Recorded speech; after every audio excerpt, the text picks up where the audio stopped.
नमस्कार दोस्तों, आप सभी लोगों का मेरे चैनल पर हार्दिक स्वागत है। किसी गांव में एक लड़की रहती थी जिसका नाम लच्छो था।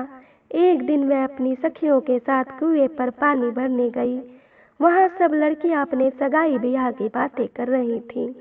एक सहेली जिसका नाम बंतो था बोली, मेरे पिता ने मेरे ब्याह के लिए कीमती वस्त्र खरीद रखे हैं। दूसरी ने कहा, मेरे लिए ससुराल में दुल्हन के ब्याह के सुंदर वस्त्र तैयार हो रहे हैं। यह सब लड़कियां बातें कर रही थीं। कोई अपने भाई की बात कर रही थी और कोई मामू की।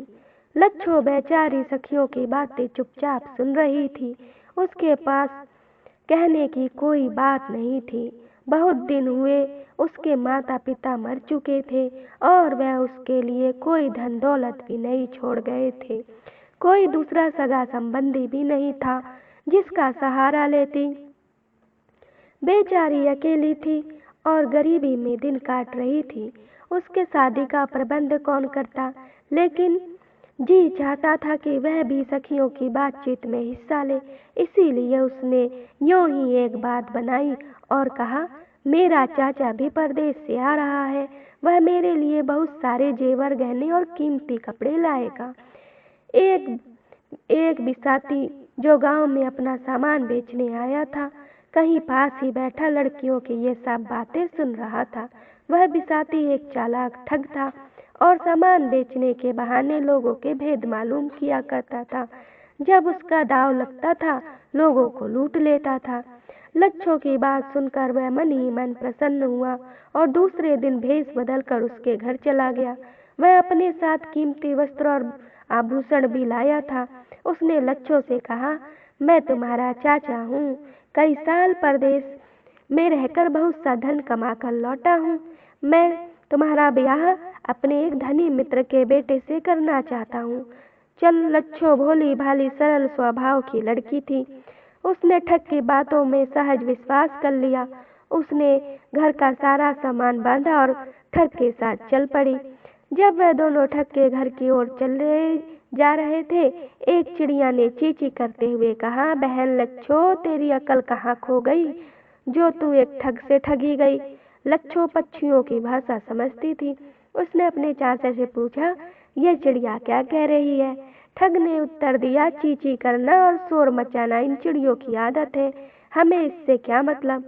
थोड़ी दूर आगे बढ़े तो उन्हें एक मोर मिला। उसने भी वही बात कही। फिर एक गीदड़ मिला। उसने भी यही बात दोहराई।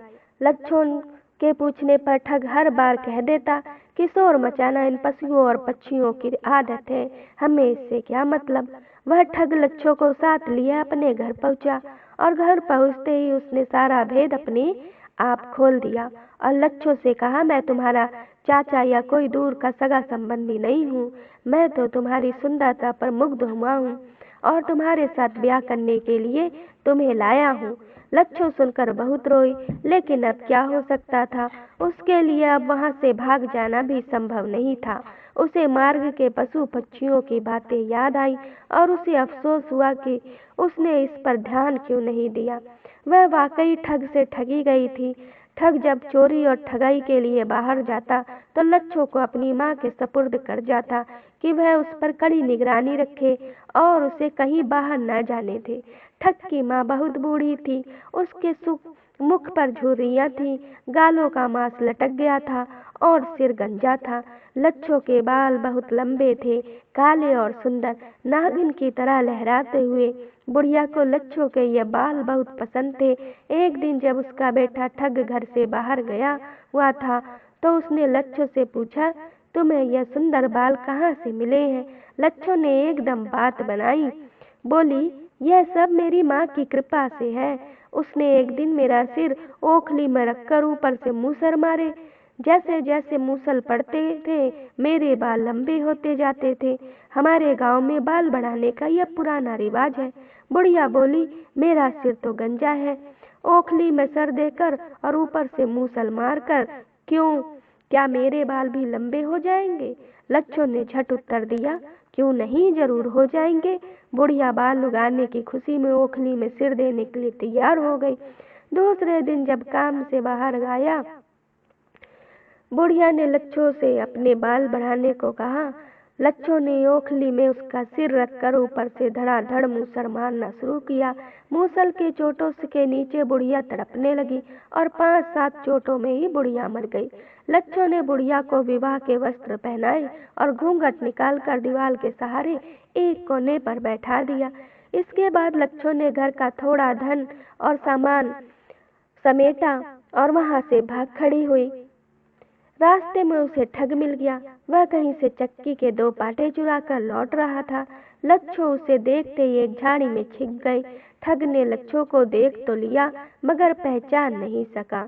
वह समझा कि कोई और औरत किसी काम से घर आई है और वह इस ख्याल से कि कहीं वह चोरी का माल देखकर शोर न मचा दे, वह खुद छिपता हुआ अपनी राह चलता रहा।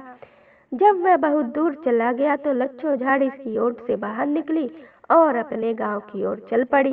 ठग जब घर पहुंचा तो उसने लच्छो को आवाज दी। उसे कोई उत्तर नहीं मिला। जब बार बार पुकारने पर लच्छो न बोली तो उसे क्रोध आ गया और उसने चक्की की पाट बुढ़िया के सर पर दे मारी। वह नए वस्त्रों में बुढ़िया को लच्छो समझ रहा था, लेकिन जब उसे मालूम हुआ कि वह लच्छो नहीं उसकी माँ है तो फपक फपक कर रोने लगा। उसने समझा कि उसकी माँ चक्की के पाटों की ही मार से मरी है। ठग ने मन ही मन में निश्चय किया कि वह लच्छो को वापस लाकर ही दम लेगा। लच्छो गांव में लौटकर आई तो ठग से डर के अपनी एक सहेली के घर रहने लगी। जब 1 महीना इसी प्रकार बीत गया तो उसने सोचा कि ठग अब नहीं आएगा, तो वह अपने घर में रहने लगी। जब रात को सोती तो अपनी रक्षा के लिए एक तेज खंजर अपने सिरहाने रख लेती। एक रात जब वह गहरी नींद में सोई पड़ी थी तो ठग आया। उसके साथ 3 ठग और भी थे। उन्होंने सोई हुई लच्छो को चारपाई के साथ बांध दिया और उठाकर चलते बने। लच्छो की आंखें खुल गई थी, लेकिन वह चुपचाप लेटी रही। जब वह जंगल में पहुंचे तो लच्छो ने धीरे से खंजर निकाला और पिछले 2 आदमियों के सिर काट डाले और फिर तीसरे आदमी का भी सफाया कर दिया, लेकिन ठग जान बचाकर पेड़ पर चढ़ गया। लच्छो ने पेड़ को आग लगा दी। ठग उसके साथ ही जलकर राख का ढेर हो गया। यूं लच्छो ने अपनी वीरता और साहस से ठग पर विजय पाई। वह उसके घर गई और उसका सारा धन और सामान छुकड़े पर लाद कर अपने घर ले आई।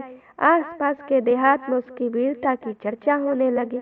बहुत से नौजवान उसके साथ ब्याह करने को तैयार थे।